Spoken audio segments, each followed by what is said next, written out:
Claudia Pascual Grau. Ella es antropóloga social de la Universidad de Chile y fue la primera ministra de la Mujer y la Equidad de Género en nuestro país. Ese fue una conquista de muchos años para las mujeres. ¿Por qué era tan importante tener un Ministerio de la Mujer y de Equidad de Género? Hola Carola, gracias por la invitación.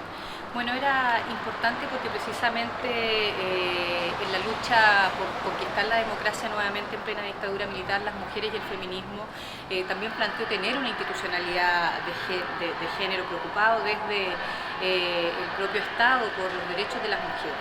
En ese marco, en el primer gobierno de transición a la democracia de Patricio Aylwin se discutió cuál era esta institucionalidad, se dio el propio debate, las mujeres pedían mayor rango de esa institucionalidad y se dio el debate si era ministerio, si era servicio, si era secretaría y finalmente, la historia sabemos después de 24 años que salió un Servicio Nacional de la Mujer, pero no era justo que la institucionalidad de las políticas públicas que se dedica a trabajar con la mayoría de la población en Chile, que es más o menos el 52%, representamos las mujeres en el país, fuera un servicio que mirara literalmente para arriba a todos los demás ministerios cada vez que tuviera que abordar las políticas públicas, ¿no?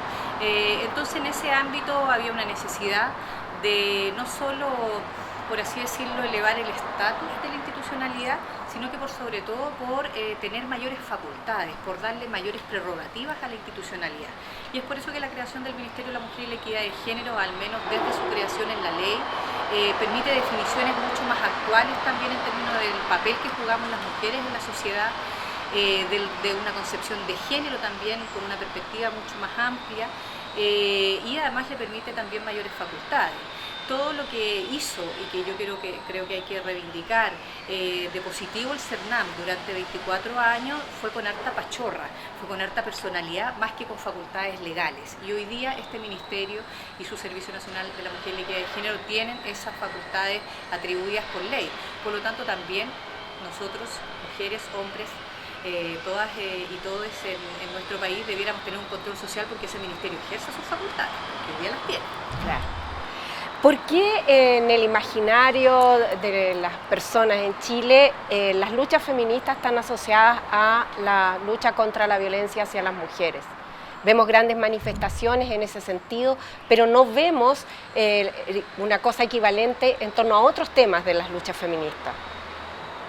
Mira, yo creo que puede ser algo que esté hoy día siendo mucho más visualizado, porque también podríamos decir que a principios del siglo XX las luchas feministas estaban mucho más asociadas a la conquista del voto, claro, al sufragismo, al derecho a la educación. Y tiene que ver principalmente porque hoy día hay una conciencia mayor en términos de la no tolerancia hacia la violencia contra las mujeres y la violencia de género en general. Por lo tanto, de que hay que tener mayores consideraciones culturales que permitan educar en no a la violencia, pero al mismo tiempo también políticas públicas que realmente puedan hacer prevención de la violencia, hacer protección a las mujeres que están siendo víctimas y por sobre todo sancionar adecuadamente todo tipo de violencia contra las mujeres.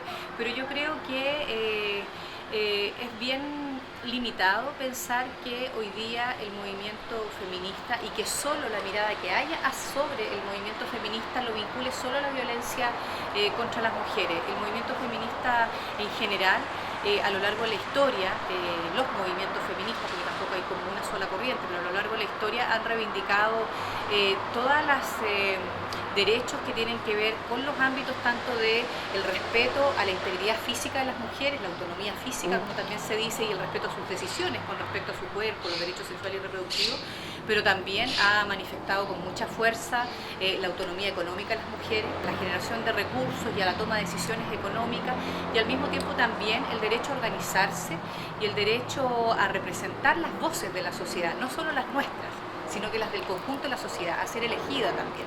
Entonces eso se traduce también en una autonomía política, autonomía económica y también la autonomía física. Entonces yo creo que los movimientos feministas los han reivindicado bastante equitativamente, sin embargo hay periodos en la historia que efectivamente hay algunas temáticas que le hacen más sentido de urgencia, de prioridad, a lo mejor a los distintos segmentos de la población y muy particularmente a los segmentos de mujeres. En ese ámbito hay un tema que se vino quedando atrás en función de los derechos de las mujeres en el marco de las últimas décadas, y ese ámbito es precisamente el tema de la violencia contra las mujeres. Se avanzaba en otros derechos y sin embargo este quedaba como tapadito. Y yo creo que eso puede explicar efectivamente hoy día el por qué hay una demanda tan fuerte en términos de que con esto basta y que hay que hacer una educación distinta y que en eso jugamos todas, todos un papel central. ¿Y por qué hay tantos prejuicios hacia las feministas, los movimientos feministas? En Chile eso se manifiesta, por ejemplo, en redes sociales con mucha virulencia. Bueno, cualquier movimiento, cualquier idea transformadora, política, social, cultural, económica, que pretenda transformar el status quo y el orden dado, tiene mucho prejuicio. No solo es el feminismo, el comunismo, el socialismo, o sea, hay millones de otras ideas que efectivamente tienen un tremendo prejuicio, porque primero por un lado se les tiene miedo al cambio y por otro lado efectivamente hay mucha gente que quiere mantener lo que tenemos hoy día. Yo creo que además se ha hecho una campaña muy injusta de descalificación hacia los movimientos feministas. Estas descalificaciones que tratan de colocar de manera caricaturizada que las mujeres que son feministas son mujeres casi iguales a los hombres, que tienen pelos, que son roncas, que no les gustan los hijos, que no quieren familia, que no quieren sociedad, etc. Yo creo que eso son caricaturas tremendamente perjudiciales. Creo que efectivamente los movimientos feministas que reivindican no solo los derechos de las mujeres, las autonomías de las mujeres, sino que al mismo tiempo una transformación social, una transformación institucional, una transformación económica que nos permita ser un país más justo, más inclusivo y al mismo tiempo más feminista en el sentido de esa transformación cultural de las instituciones, es algo que realmente le hace bien a nuestro país. Le hace bien. Ahora, si hay alguien que todavía le tiene miedo a la palabra, porque no la conoce del todo, porque está todavía marcado lleno de prejuicios y sin embargo el conjunto de derechos por los cuales está luchando son tremendamente feministas, yo creo que hay que hacer una conversación ahí que permita efectivamente, sin descalificaciones y derrumbando los miedos, digamos, permita decir, bueno, yo no sabía y resulta que también soy feminista. También soy feminista, ¿no? Claro. Y bienvenido sea. Sí. Algunos sectores critican a los movimientos feministas y usan un concepto de ideología de género. ¿Qué es esto? ¿De qué se trata? Es como tan inexplicable. ¿Por qué se utiliza este concepto de la ideología de género? Como yo no soy parte de quienes lo reivindican, me encantaría también saber a qué se refiere, pero lo que sí entiendo es que es la manera nueva de descalificar precisamente aquellas concepciones que lo que plantean desde una perspectiva de género, desde una categoría de análisis de la sociedad con un concepto que es el género, que es el cual nos dice, mira, a la diferencia biológica que tenemos los seres humanos, hay que sumar también el cómo la cultura nos ha enseñado a ser hombres, a ser mujeres, por un lado, y por otro lado también a la diversidad de identidades de géneros que existen, porque no solo hay heterosexuales en hombres y mujeres, sino que tenemos lesbianas, trans, bisexuales, homosexuales, etcétera, etcétera. Entonces, en ese sentido, yo creo que es una manera de colocar el punto en decir esto es un invento, como categorías que se inventan y que no responden a realidades concretas, ¿no? Como una falsa conciencia entendida así la ideología. Sin embargo, eso desconoce situaciones que son tremendamente reales, y es cuando, lo hemos visto, niños y niñas trans sufren tanto en la realidad del colegio porque no son entendidos desde su identidad, porque no es compartido el cómo poder acogerles, cómo poder darles esas posibilidades, cuando se ha discriminado históricamente a lesbianas y a gay por tener una identidad de género y identidad sexual distinta, digamos, a hombres y a mujeres heterosexuales. Creo que las diferencias y las diversidades siempre nos enriquecen como seres humanos, pero esas diferencias y diversidades no pueden albergar subordinaciones, discriminaciones y mucho menos violencia. Entonces, aquellos sectores que acusan una ideología de género son aquellos sectores que no están dispuestos, a mi juicio, de aceptar el respeto a la diversidad, el respeto a la inclusión, desde las diferencias y desde las cosas en común también que tenemos, y de creer que la construcción familiar, social, cultural, económica, tiene solo un prototipo de persona, de ser humano, de grupo familiar o de estructura de organización social o institución, lo que sea. Y no entender que efectivamente hay muchas más diversidades y que eso no los hace ni más ni menos personas, ni mejores ni peores. Y creo que en ese sentido le están haciendo un daño muy grande, porque no se debate el fondo de las propuestas de los feministas. Claro. No se debate el fondo de qué es lo que se quiere transformar cultural, social, política y económicamente en el país o en el mundo. Y lo que se hace es estigmatizar. Claro. ¿No? Y Chile, lamentablemente, tiene en términos culturales una buena tendencia a la estigmatización y a diferenciarse del otro solo por la diferencia. Le tiene miedo al otro y a la otra. Por lo tanto, en ese sentido, es una fórmula de fácil impacto, digamos, claro, por así decirlo, pero muy dañina, porque, insisto, no permite el debate de fondo. Desde una mirada histórica, en nuestro país, las luchas feministas han permitido qué avances en nuestra sociedad. ¿Cuáles son los cambios que han producido estas luchas feministas? Yo creo que gran parte de los derechos que tenemos las mujeres en nuestro país hoy se debe precisamente a la organización de las mujeres y de la incorporación de pensamientos y de accionar feminista en esas organizaciones. No todas se llamaban feministas, pero sí efectivamente era un accionar y una idea, digamos, en ese ámbito. Desde el derecho a la educación pública, digamos, para todas las mujeres, desde el derecho al voto, desde el derecho a ser elegidas, digamos, ¿no? Desde el derecho a trabajar remuneradamente fuera del hogar, desde el derecho también a la protección de las mujeres que son madres y a la infancia, ¿no? Eran reivindicaciones conjuntas esas. Todos esos derechos no nos los regaló ningún empresario por arte de gracia, ni tampoco ningún gobierno porque se le ocurrió, porque se le ocurrió nomás. A propósito de Gabriel González Videla, que no se le ocurrió darnos el voto porque venían 30 años peleando el voto, digamos, ¿no? Claro. Entonces creo que todos esos derechos se han conquistado, por supuesto también el derecho al reconocimiento de la diversidad de familias, el derecho al reconocimiento de los hijos fuera del matrimonio, ¿no? El derecho a filiación, todo lo que tiene que ver con las mejoras en las condiciones laborales de las mujeres, que por supuesto falta mucho por hacer, por favor, no estoy diciendo que esté todo listo, pero sí lo que se ha conquistado desde el derecho a la silla, por ejemplo, hasta el postnatal y el prenatal, las licencias, etcétera. Son todos derechos conquistados a partir de una instalación de un debate de derechos de las mujeres y de derechos feministas en el ámbito de aquí efectivamente no tenemos condiciones iguales en las cuales nos desarrollamos las mujeres y los hombres, ¿no?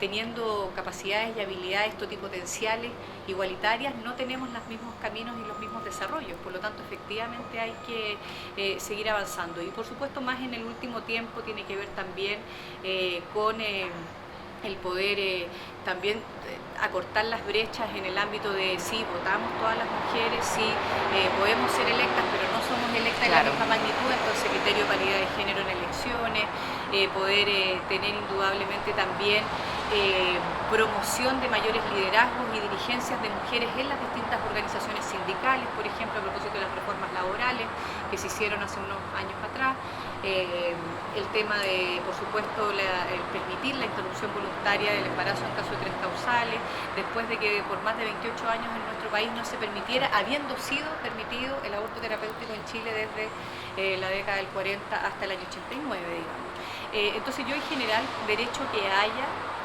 de las mujeres hoy día consagrado, creo que uno puede decir con toda certeza es un derecho conquistado, es un derecho ganado y no es un derecho regalado. Sí. Creo que en ese sentido es el aporte de la conciencia y la toma de conciencia, digamos, las mujeres de sus propias condiciones y en ese sentido de adoptar indudablemente miradas feministas.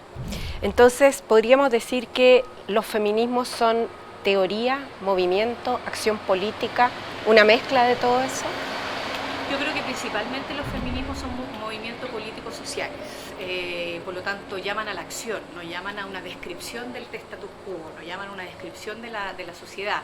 Y por supuesto, como todo movimiento de acción política, social, cultural, tiene que tener indudablemente ideas en las cuales fortalecerse para poder hacer propuestas de transformación, y en eso indudablemente tiene aportes teóricos relevantes, y por eso es que además se reconoce que no hay solo un tipo de feminismo, sino claro, que hay varios feminismos, ¿no? Porque también hay distintas corrientes teóricas. pero creo que no es un mero ejercicio académico. Creo que es un accionar, una praxis, digamos, transformadora. Si no, sería filosofía, solamente, digamos, con todo el cariño para la filosofía en términos de descripción de fenómenos societales, más no de transformación, y el feminismo busca una profunda transformación, por lo tanto es un llamado a la acción siempre. Todas las mujeres siempre tenemos una mujer que es, o varias, ¿no es cierto?, que son nuestros referentes. ¿Cuál es su referente? Yo tengo, yo creo que hay mujeres tremendas a lo largo de toda la historia y en el mundo. Yo creo que lo que hicieron desde una Rosa Luxemburgo, una Alexandra Kollontai, desde el propio aporte de la Simone de Beauvoir, desde aquellas mujeres que por así decirlo sacaron la voz en momentos en que las mujeres eran tremendamente invisibles, ¿no? En la agenda pública, en el debate público me refiero. Creo que hay mujeres tremendas en ese sentido. Y en el caso de Chile, yo creo que, por supuesto, todas las mujeres que pelearon, yo creo que las sufragistas son gran parte de mujeres, además porque fueron muy hábiles, muy multifacéticas para poder dar la lucha, esto de la creación de partidos estrictamente femeninos, la mantención de las militancias en los partidos regulares, la coordinación con las organizaciones sociales. Yo creo que en ese sentido, la Olga Poblete, por decirlo, y más recientemente hay una mujer que me convoca mucho, que la quiero mucho además, que es la Mireia Baltra. Sí, la Mireia Baltra es una gran luchadora. Así es. Y un ejemplo también para muchas mujeres por su esfuerzo, por su fuerza, ¿no es cierto? Y por la capacidad de construirse ella misma una identidad. Así es. Sí. Y además de tener esa capacidad de aprender todo el tiempo, nunca sentirse como graduada de los conocimientos políticos y sociales, sino que siempre tener ganas de seguir aprendiendo, y así se ha mantenido vigente hasta el día de hoy. Claro. Bueno, Claudia, muchas gracias por esta conversación que forma parte del curso de Teorías Feministas de Universidad Abierta. Muchas gracias.